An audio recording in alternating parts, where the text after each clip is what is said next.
लोग कर लो बात। एक आम आदमी को जो सबसे पीछे बैठा है उसको यदि चीफ मिनिस्टर बना दिया जाता है तो भी कांग्रेस और अखिलेश यादव जी को दिक्कत हो जाती है। इनके पिताजी, अखिलेश यादव जी के पिताजी ने कह दिया था कि हमारे चीफ मिनिस्टर के बाद हमारा लड़का ही चीफ मिनिस्टर बनेगा, और अब अखिलेश जी कह रहे हैं यदि कहीं हमारी सरकार आई तो हमारा लड़का ही चीफ मिनिस्टर बनेगा। उपेंद्र कुशवाहा के बेटे, भाई सुनिएगा, बिहार में उपेंद्र कुशवाहा के बेटे जो विधायक भी नहीं चुने गए, अपने बेटे को आगे करके उन्होंने आज शपथ दिलवा दी है। कौन सा? ये डायनेस्टी पॉलिटिक्स की है।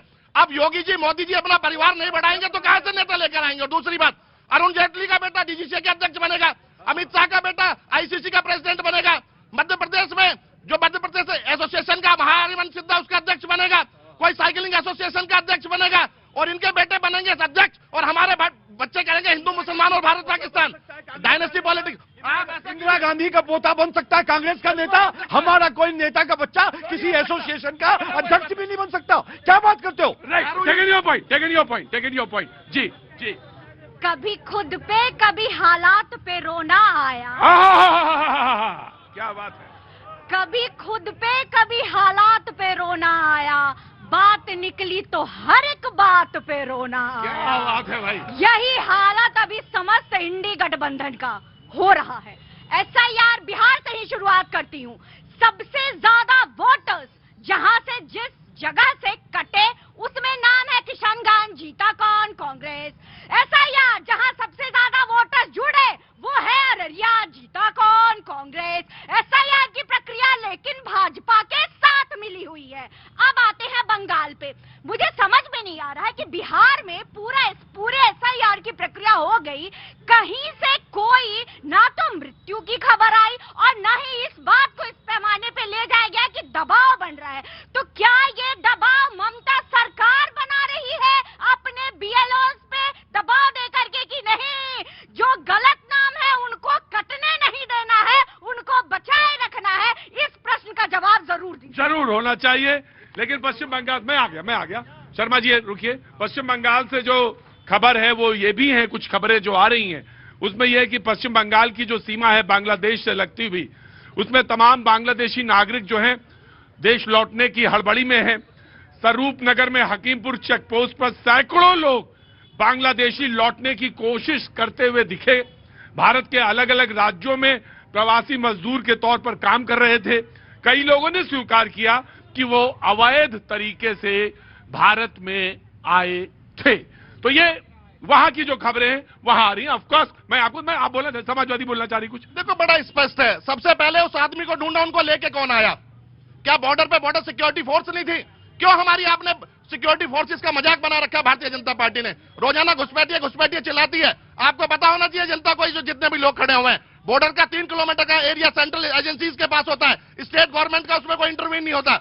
लोगों को बरगलाने की बात करते हैं। दूसरी बात, अगर लोग बाहर जा रहे हैं कम से कम उसको ऐसे डिटेन किया जाएगा, कहां रखा जाएगा, उनकी सूची बनाए, और ये सूची देश के सामने आनी चाहिए। केवल बरगलाने से कुछ नहीं होने वाला। राइट। यही चौथे आदमी, 5वें 7वें आदमी थे जिनका हम वेट कर रहे थे। जी धन्यवाद प्रतीक जी। पहले तो आपको और पूरे देश को भारत माता की जय, वंदे मातरम। और आदरणीय नीतीश बाबू को पहले तो बहुत बहुत बधाई 10वीं बार बिहार के मुख्यमंत्री बनने पर। आज मुझे बड़ा अच्छा लगा, समाजवादी पार्टी के प्रवक्ता या नेता जो भी हैं वो तथ्यों के संग कुछ बात कर रहे थे, वो मुद्दे उठा रहे थे, लेकिन वो कहते हैं ना कि नीम हकीम खतराए जान। वो कम सूचना जो है ना, इसी के कारण वो चिल्ला तो रहे हैं, लेकिन उनको ये नहीं पता वो खुद फंस गए हैं। इन्होंने पहली बात की, क्रूड ऑयल उस समय में इतना था और आज इतना है, और तब रेट ये था और आज ये है। कभी इनसे कोई पूछे 1 लाख रुपए के पेट्रोल बॉन्ड जो यूपीए 1 यूपीए 2 ने इस देश के ऊपर मर दिए, 10,000 करोड़ रुपया साल का इंटरेस्ट जो मोदी सरकार दे रही है, उनका भरपाई कौन करेगा? मैं आपसे लूंगा, मुझे मालूम है आर्थिक मामलों के जानकार हैं आप जी। दूसरी चीज, इन्होंने अभी कहा बीएसएफ का दायरा 3 किलोमीटर का होता है। अरे मेरे भैया थोड़ा पढ़ो लिखो। अखिलेश भैया तो ऑस्ट्रेलिया से पढ़ के आए हैं, आप चरण सिंह अपनी बात करो, बार वहां ना जाने। मुझे पढ़ना चाहिए, पढ़ के बोलना चाहिए। ये देश के हर नागरिक को पता होना चाहिए कि पहले 2004 से पहले बीएसएफ का दायरा मात्र 10 किलोमीटर था। सीमावर्ती क्षेत्र में बढ़ाकर बीजेपी सरकार ने, मोदी सरकार ने 50 किलोमीटर किया, और उस पे हल्ला मचाने वाले कोई और नहीं, यही लोग थे जो आज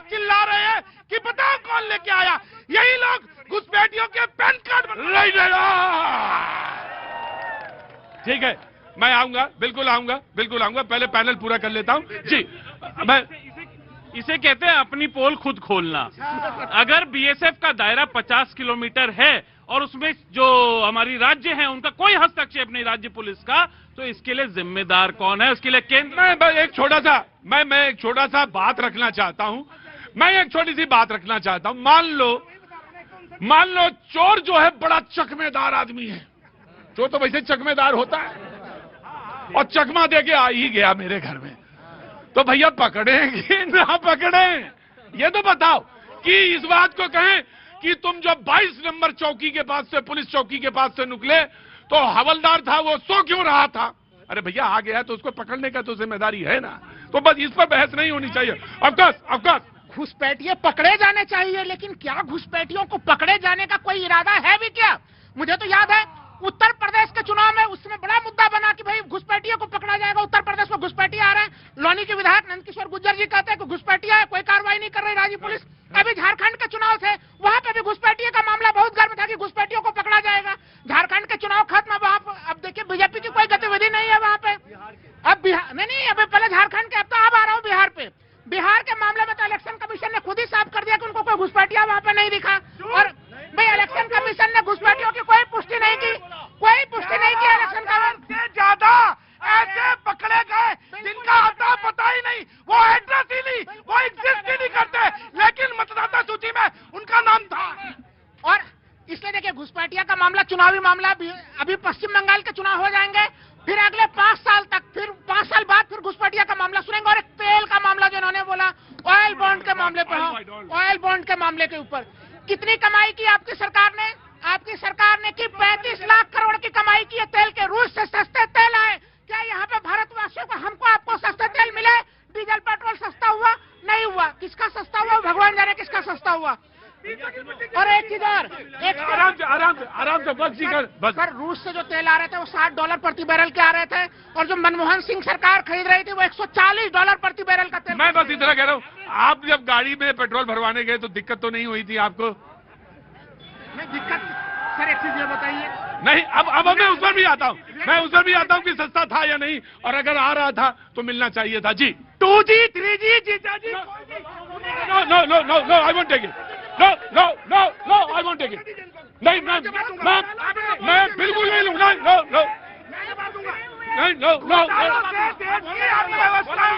देखिए एक मिनट, देखिए आप बोलिए, लेकिन आप 2G 3G 4G उसके बाद कविता क्यों सुना रहे हैं? No I won't allow. देश की अर्थव्यवस्था 2014 में कहाँ थी? 12वें स्थान पे। आज कहाँ है? 4थे स्थान पे। उस समय में AK एंटोनी कहते थे नॉट डेवलप्ड बॉर्डर्स। अगर हम बॉर्डर नहीं डेवलप करेंगे तो हम सुरक्षित है। क्यों? चीन और पाकिस्तान घुस के नहीं आएगा। मोदी कहता है मैं डेवलप करूंगा चीन की, बिल्कुल छाती में बैठ के जहाज की पट्टी बनाऊंगा, रेल पहुंचाऊंगा, उसमें पैसा लगता है। देश के अंदर आप देखिए पिछले 10 साल के अंदर राजमार्ग और एक्सप्रेसवे का कितना बड़ा जाल बना है, और 3 बार पाकिस्तान घर में घुस के ठोका है। एक ब्रह्मोस सैकड़ों करोड़ रुपए की बनती है।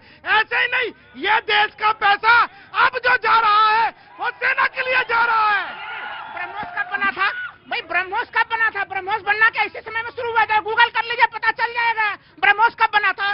सीमा सुरक्षा बड़ी मजबूत की गई।